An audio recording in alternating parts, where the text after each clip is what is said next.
Hello, everyone. Welcome to our conversation on freedom, tyranny, and the rule of law. I am Richard Peña, Vice Chair of the ABA section on Civil Rights and Social Justice Immigration Committee. We're pleased and honored to be joined by Professor Timothy Snyder.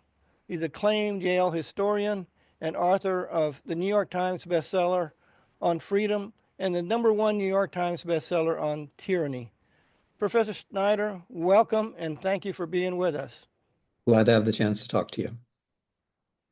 Over the past 2 centuries, America has lived under a democracy and rule of law that's been the envy of the world. America served as a beacon of freedom and hope and has been a stabilizing force in America. For example, America helped start the United Nations, NATO, which together have facilitated a stable world order. Now, we all know that in the past 2 months, we've seen in lightning speed a systematic attack on our institutions and rule of law. The attacks include willful defying court orders, dismantling important agencies, firing 17 inspector generals, which are the watchdogs of these agencies. 30,000 federal employees have been laid off. This administration has silenced institutions that promote freedom and democracy worldwide, including the Voice of America. The attacks on our democracy and the move to autocratic rule and the expansion of executive powers are with us right now, and we're experiencing that in America. We see attacks on judges that rule against the administration.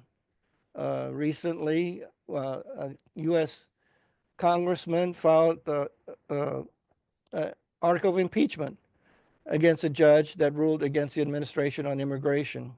We're seeing attacks on lawyers and law firms that represent their adversaries. They target, punish independent media that criticizes. They're replacing civil servants with loyalists. They're assigning DOJ to indiscriminately gut some of our agencies.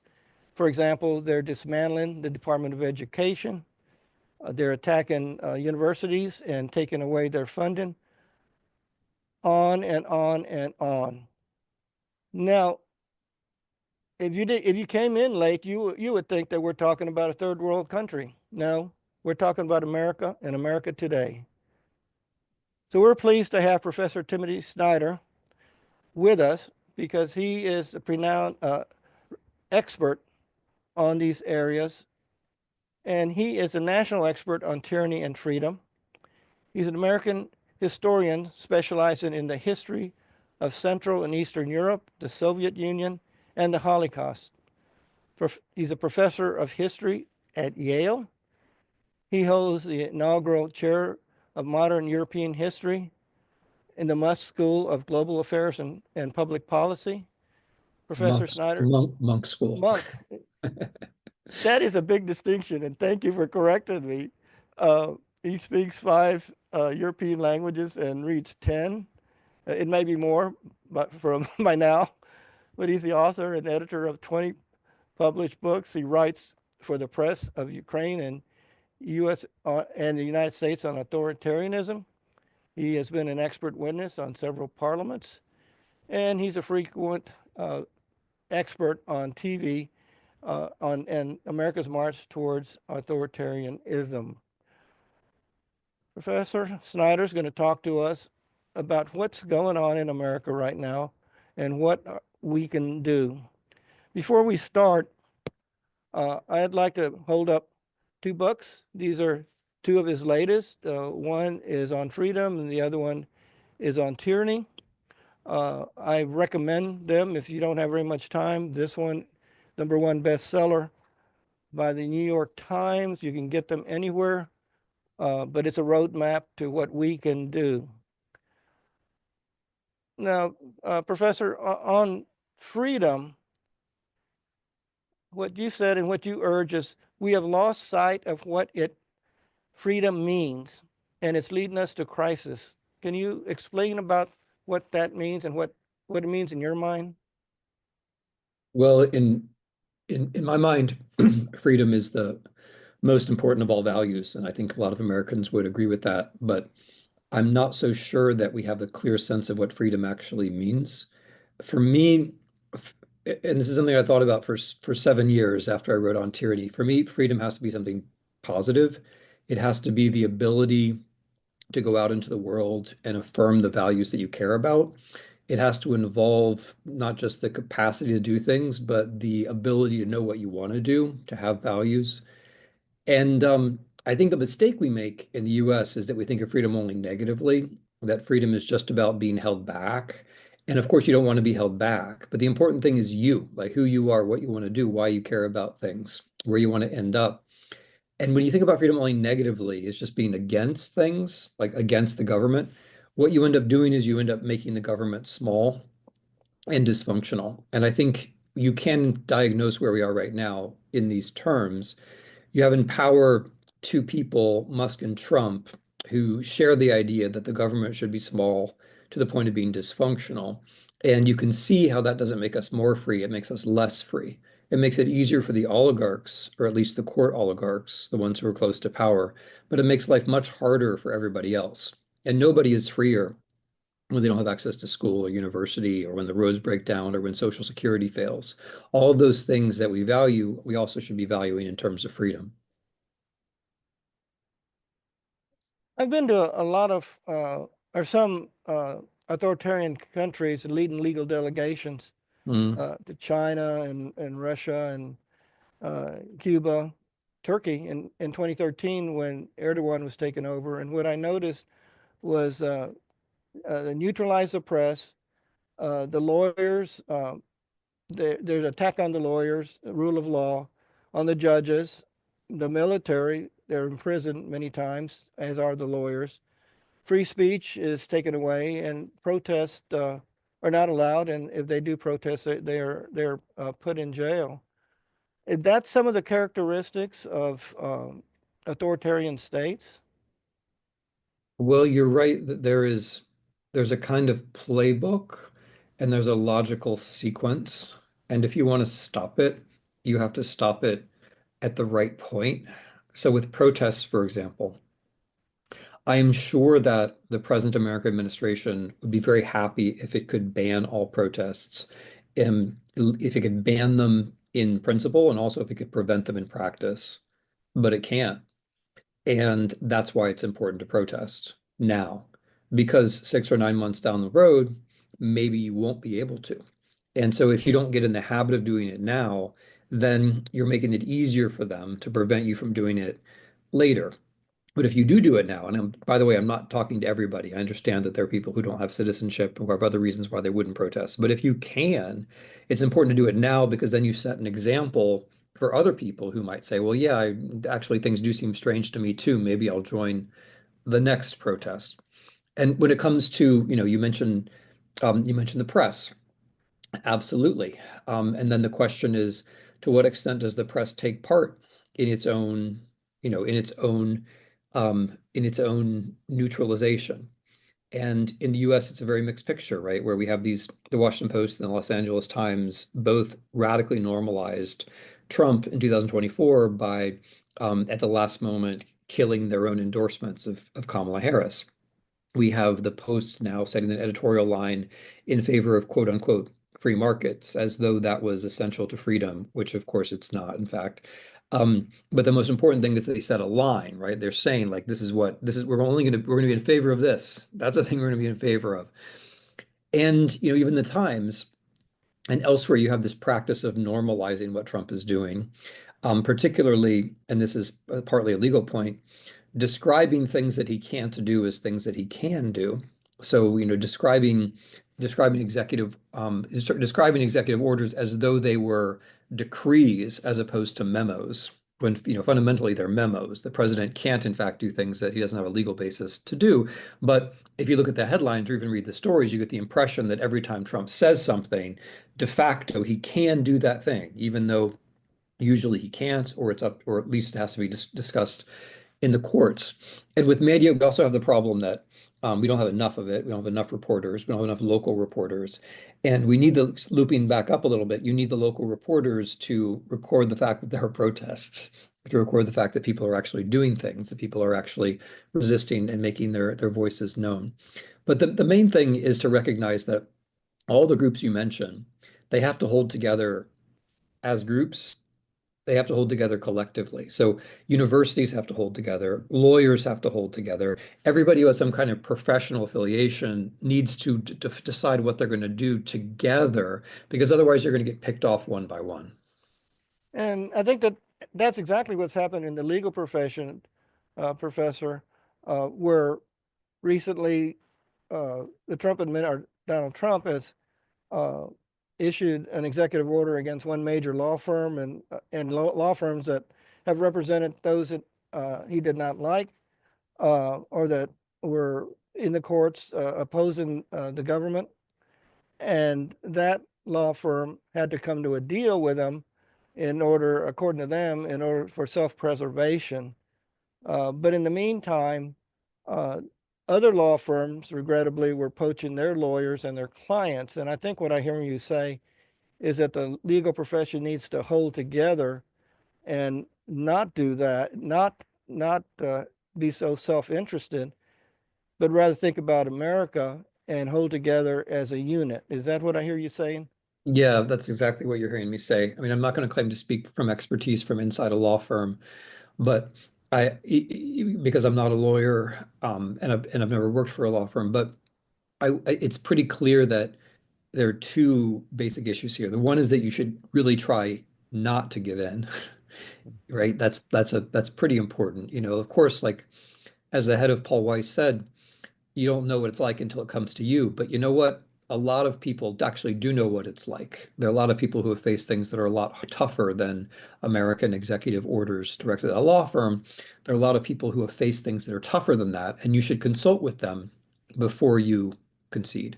Because what you'll learn is that if you concede the first time, you're going to have to concede a second time. Whatever deal you sign is going to be the preliminary for the next deal that you sign. And also, you're going to be setting a precedent for other people, right? It's going to be much easier for the US to pick off the second law firm after the first one goes down. But then, as you say, it's really important for people who might otherwise be in competition, you know, whether they're doctors or lawyers or anybody else, to recognize that there has to be some kind of guild mentality here. There has to be there's some sort of solidarity among the profession, because if there isn't, and if that solidarity isn't based on some kind of ethic and some kind of practice where people help each other, if there isn't, you just get taken down one by one. And it's a recipe for failure, but it's also a recipe for humiliation. And I think people should try not to be humiliated. Like, because when these things happen, it kind of brings out everybody's worst self. And then as it brings out everybody's worst self, we all kind of spiral down to the bottom together. So if we can help ourselves, if we can help one another behave in a dignified way and avoid taking advantage of others' weakness. The other thing I want to say about the taking advantage of others' weakness, when you have a situation, you know, of like the piranhas circling the shark or whatever, when you have that situation, you're helping the government. So you're obeying, in fact, you're obeying in advance, because the government is going to have a harder time doing what it wants to do. For example, shutting down a university or shutting down a law firm, if the other law firms and the other universities don't come to help, or worse, if they take part. If they take part, they're actually giving the government power that the government didn't have before. And that is worth thinking about. And I think a lot of things that people don't realize is that this is not a drill. I mean, it's here right now. The takeover and the free state is in peril. Now, you talk about the Elon Musk's attempt to control the U.S. Treasury Department. And in the past, we've had coups from outside or from other countries, third world countries. But do you consider that a attempted coup? I do, because the logic is essentially the same.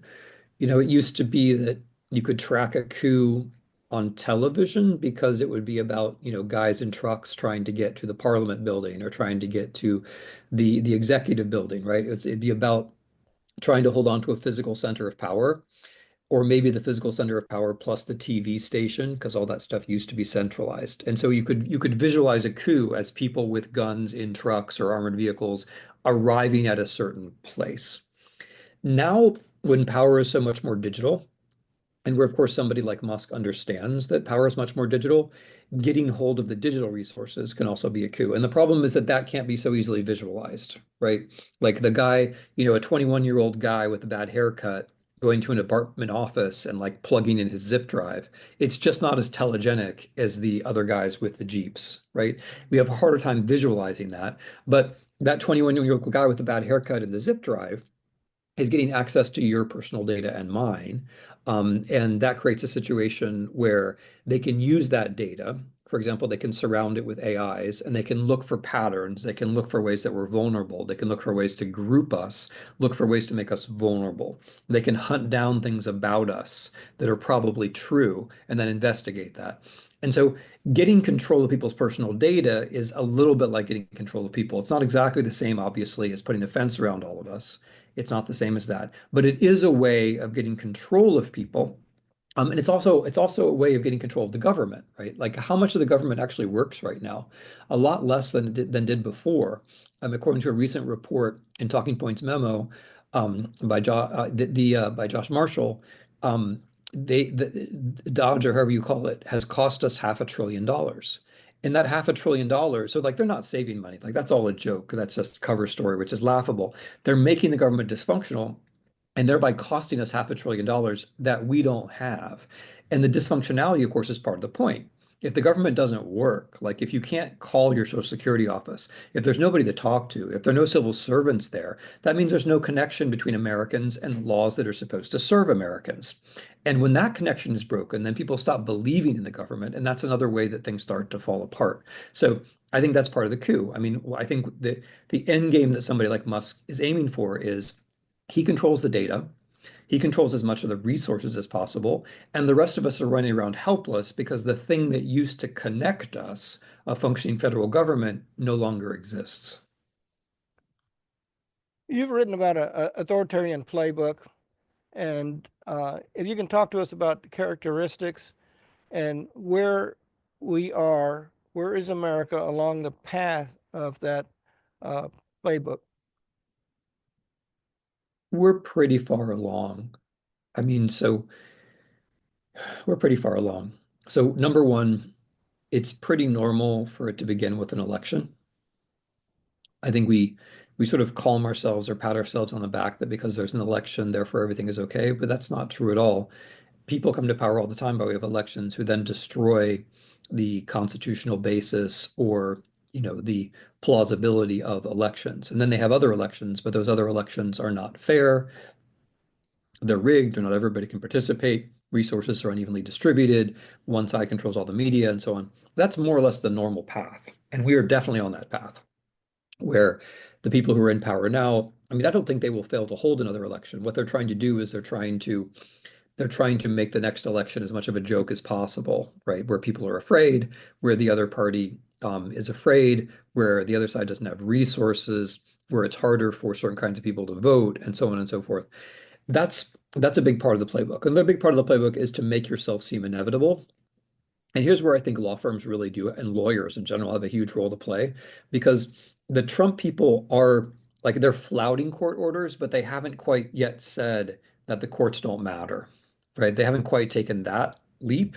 And of course, that's a big leap because when you say the courts don't matter, then you're governing from a position of pure personal dictatorship, and it's like hard to know why anybody would then obey the law or or pay taxes or do anything else, right?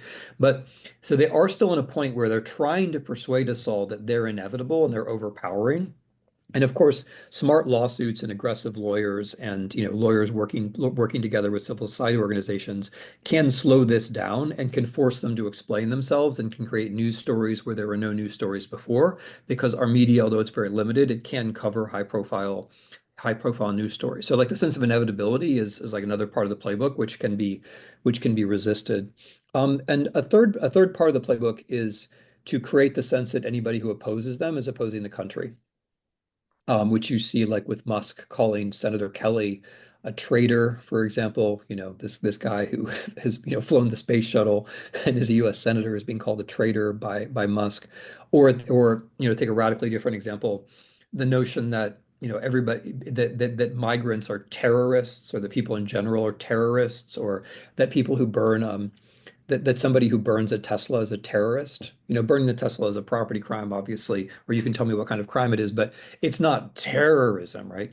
But terrorism and traitor and words like this are meant to create a politics of us and them, where like us it includes power, and us is all the good guys, and the rest of them are them, and they're alien. They don't really belong. They don't really have the protection of the law. That's another step, and again, once you see what it is, you can try to resist it. How far along are we? We are much further along than people think. We're not so far. I mean, this is the tricky thing about Americans, because we are so normalizing. We are such exceptionalists. We think it can't happen here. And once you think it can't happen here, then whatever happens, it must not be it. And so we use our American minds to tell ourselves that whatever is happening, it's not it. We had like this desperate, like squeak of fingernails on the chalkboard type reporting, and a lot of, the mainstream media, where like they're just looking for something to hold on to that can tell you that this is normal. So on the one hand, we're much further along than people want to admit. On the other hand, we're not nearly so far along that it can't be stopped. And so we have to both recognize that this is very serious and the regime is changing, but also that we're still in a position where there are all kinds of very familiar tools that you can use to slow it down or stop it or reverse it. We had talked about protests, for example, and recently in the news, we've had there's reports of hundreds of protests all over the country in the offices of, or when there's town hall meetings of representatives and whatnot. I found that heartening and a step in the right direction. Would you agree? Yeah, absolutely. And this kind of goes back to media and our problem with media, because there are more protests than people realize. There literally aren't enough national reporters to go cover local. And so there has to be local press, and there has to be somebody with a camera at the right angle. It's really kind of disheartening, because 50 years ago there would have been a lot more reporters to cover these protests, even 5 years ago, than we have right now. And so, yeah, there are quite a few protests, and it's what people have to do. Because if you want it, so like people say like, oh, what are the Democrats doing? And yeah, like the Democrats could be doing more. And I like what some of the Democrats are doing more than I like what some of the other Democrats are doing or not doing. But I think there's a big problem with that question, which is that it's not actually the Democratic Party's job to keep us in a democracy. It's the American people's job to keep us in a democracy. The Democratic Party is there to win elections. And if they have people who are out there who are taking part in protests, that's great. But they can't take part in protests if we don't organize them, right? Like if Tim Walz or whoever wants to go to a town hall in a red district, that's great. But like Americans have to be there. He can't do it all by himself. If Representative Ocasio-Cortez and Senator Sanders want to go on a tour, that's great. But like it's the 30,000 Americans who greet them who are the crucial part of that equation. So yeah, it's really important that people show up, because it's at that juncture between electoral democracy and popular protest that you can get an overlap which actually makes a difference. You have to kind of come from both sides. And the other thing about protest and physical protest, like showing up, is that when you show up, you're telling other people that this is normal, right? It's normal to protest. It's not normal to sit at home and doom scroll and just, think, oh, well, this is inevitable. It's normal to get out there and do something. And also when you protest, it feels good. Like you feel like you're doing something, and that motivates you to do something else. So yeah, I agree with you. I think it's very positive. I go back to the Vietnam era and the protests, and when we were in school, in law school and college, where half the students in the United States protested an unjust war, and that was the Vietnam War. And we had thousands and thousands and thousands of people in the streets. And ultimately, Professor, that protest saved thousands of lives of Americans because America became aware that that the government was doing something that it shouldn't be doing, and that is sending people to be killed. And so, to your point, I've lived it where protests, large protests, can make a difference. And also, I've always started back then, but I've always felt that the patriotic Americans are those who see something wrong in the government and say something about it. Don't Yeah. be silent. And the ABA has recently spoken out on lawyers not being silent. You got any thoughts on that? Yeah, I'm glad to hear you say all that. Um, and I'm glad to learn about the ABA statement. I think you really do have to say something, and that's for a couple of reasons. One is that the government is using a kind of, legalish mumbo jumbo right now. Like in the Venezuelan deportation case, they're making these like fascist legal theory claims, like that Trump has a mandate from the people and therefore the judicial rulings don't apply to him, which is right out of the 1930s in fascist law. It's just right out of there. But, to an average American, like that word mandate may sound impressive. I mean, to me, it just says Führerprinzip. Like I just, it doesn't impress me except as an example of fascism. But Americans need to have these things explained, and they need to be explained by lawyers in a straightforward way. That this is how checks and balances work. This is what the executive and the legislature and the judiciary have this relationship. That like those things have to be laid out over and over again because otherwise people lose track. And the appeal of the notion of a strong man who's beyond everything, that's a natural human appeal. That's a fantasy people want to believe in, and a lot of people do believe in it. And we have to at least be able to explain why that's not our tradition and it's not our law. And it would be a tremendous rupture with all of our tradition to go there. But we also have to have people explaining the mechanisms of how it's done. But yeah, I mean, the second thing is that lawyers are also in a relatively privileged position, and I think people who can generally, right? Different lawyers are doing different things, but generally lawyers are in a position to get out front more than most people are. And lawyers are also people who are capable of framing things in language that other people can perhaps use as templates for the way they frame things. So yeah, I think it's really important. I mean, we're in a rule of law state. I guess the thing I would add also historically is that lawyers lawyers who go over to the dark side are essential to the creation of authoritarian regimes because you generally don't go into some kind of pure personal dictatorship because that's very hard to manage. What you prefer is to have some version of the law in which, like, of course, the leader is above the law and can make exceptions or whatever, but you have some version of the law which where the spirit has been altered. And to do that, you need lawyers and you need judges, right? You need hundreds of minds that work on this. And the Germans had that, right? The Germans had that in the 1930s. And it's very important that Americans don't have that. It's very important that we don't have judges, we don't have lawyers who are coming up with formula which allow this transition to take place. And every time one lawyer does that, we need a dozen lawyers mocking. We need a dozen lawyers saying, "Hey, that's not how it works. That's a completely, however you guys talk, that's a completely innovative doctrine with no basis in precedent, which defies the principle of, the way you guys talk. But you have to do that in a way which marginalizes that practice and which makes people not want to do it."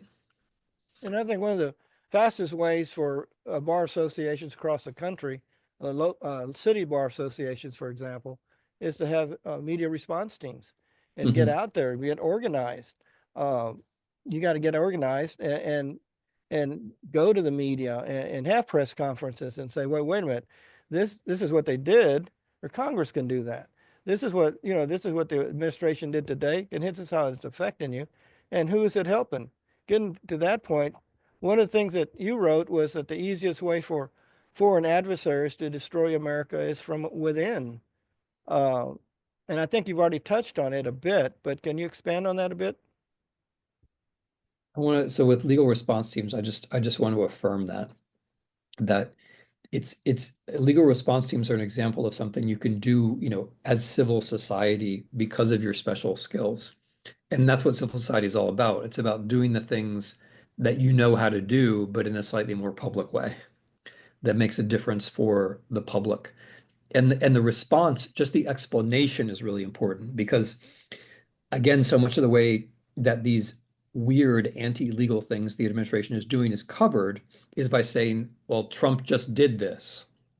But in fact, he can't do a lot of these things unless we say he can. And lawyers can be there quickly to say, like, actually, there's this tradition, there's this statute, there's this amendment to the Constitution, that makes this impossible, right? But it has to be humans, and they have to be rapid, and they have to be all over the place, and that really does make a difference. But yeah, from within, I think this is the obvious. This is pretty obvious. There's no, like, if you think about our confrontation with Russia, there's no way Russia overwhelms us in any kind of direct engagement. The way that they overwhelm us is that we don't realize what the difference is between our system and their system. And we get cynical and we think, well, yeah, elections don't really matter. And it doesn't really matter if a few people have all the money. And it doesn't really matter if the media is centralized. And it doesn't really matter if everybody lies all the time. When we take these steps, through indifference or ignorance or malice, and we can't tell the difference between that system and our own system. That's the real problem. And the Russians, of course, understand this, and they do their part to spin the wheel in their own direction. But it fundamentally comes down to us and to recognizing what could be positive about our own system. And this is, to me, like a very important point, that if we're talking about response teams or lawyers or any of us, we have to be able to say how it could be much better. Not just, what's wrong, but also how it could be much better than it is right now. Well, we're ending up, our time is wrapping up, and but I do want you to touch, before we leave, I do want you to touch on something that this little book, I'll refer to it again because some people keep it next to their Bible. I know I do. And on it, it's on tyranny, but you talk about 20 lessons in surviving and resisting authoritarianism. And there's, there are 20. I'm not going to talk about all of them, but some of the ones that struck me is do not obey in advance, defend institutions, believe in truth, be as courageous as you can. In the short time we have left, would you talk about any of these or anything else in regard to how to resist, how we can survive, and any hope that you have, and your thoughts, your final thoughts? Well, first of all, I have a lot of hope. People often ask me, what's going to happen in a year? And you can't, as a historian, you can't say, because as a historian, I mean, I don't mind making predictions, and sometimes I've done so, but you can't say for sure what's going to happen in certain situations, which depend so much on human action and so much on human apprehension of what's possible and what's not. And people ask me whether I'm an optimist or a pessimist. I'm not either. I'm a historian, which means that I know that very bad things can happen, but it also means that I know that unpredictable things can happen, and that I know that what people imagine is possible is an integral element of what is possible. And that if you're not able to imagine the good things, then they're not going to happen. And so much of like the resistance involves seeing the positive. So being as courageous as you can, which is towards the end of the book, it reminds you that you do have a little bit of courage. No matter who you are, you don't have to be like, you don't have to be a leader of the civil rights movement. You don't have to be a Ukrainian soldier in a trench right now, but there probably is a little bit of courage, right? At least a little. And the courage is that imponderable, metaphysical, unpredictable element of us that the people who are trying to rule us can't really take into account, or they don't really understand because they don't have it themselves. They're not courageous people. And then that courage, which is towards the end of the book, connects to the very beginning, which is don't obey in advance. Because if you don't obey in advance, has to do with the things we talked about in our conversation. Don't adjust, don't accept their framing. But the positive side of it is you have your own sense of what's normal. You don't obey in advance because you have your own sense of what's normal, and you're capable of seeing what's happening around you as abnormal and drawing your own little line, your own little circle around yourself and saying, I'm going to hold this line. This is what I think is normal. And even as things change around me, I'm going to hold to this because this is what I think is normal. So the hope comes from knowing that good things are possible, but the hope also comes from the historical lesson that some people don't obey in advance, and then we can talk about not obeying in advance, and we can introduce our own human standards into what seems like, a playbook or a process or whatever, that we can introduce our own ability to value things, that our own ability to cooperate into this, and thereby change the outcome. Professor, our time is up. I would like, on behalf of myself and our section and the ABA, I'd like to thank you for coming on and speaking to us, giving us your thoughts. And most importantly, I'd like to thank you for continuing to speak out on this topic. Um, do you have any final thoughts or words of advice for us? Um, well, I was trying to land on a final thought, but I can add another, which is, and it's a lesson on tyranny. Try to make friends from other places, from other countries. Like if you're whether you're a lawyer or not, try to look at examples from other countries, not just the negative ones, but also the positive ones, because there are folks out there who have developed techniques that have been proven to work. And we in America, we tend to think, well, we're exceptional, so whatever we do is exceptional, and even our fall into tyranny will be exceptional. But honestly, our fall into tyranny is pretty boring. It's pretty standard. It's pretty much the way it always happens. These characters, they have a little bit of local color, but they're basically familiar figures. And so there are folks out there in the rest of the world, whether they've succeeded or whether they failed, who can also recognize our characters and who have some tactics and who have some ideas. So as this goes on, it's important to make those contacts if we don't have them, and to hold up those contacts if we do. And thank you for speaking out and speaking out every day, all day long. And to the audience, thank you for listening to us. And please understand that our time is now. Our time to defend our democracy and the rule of law. It's not yesterday, it's not tomorrow, but it's now. And everybody has a duty to do what they can. Professor, thank you very much. And we will see you on TV next couple of days. All right. It's been my pleasure. Thank you very much. Bye-bye.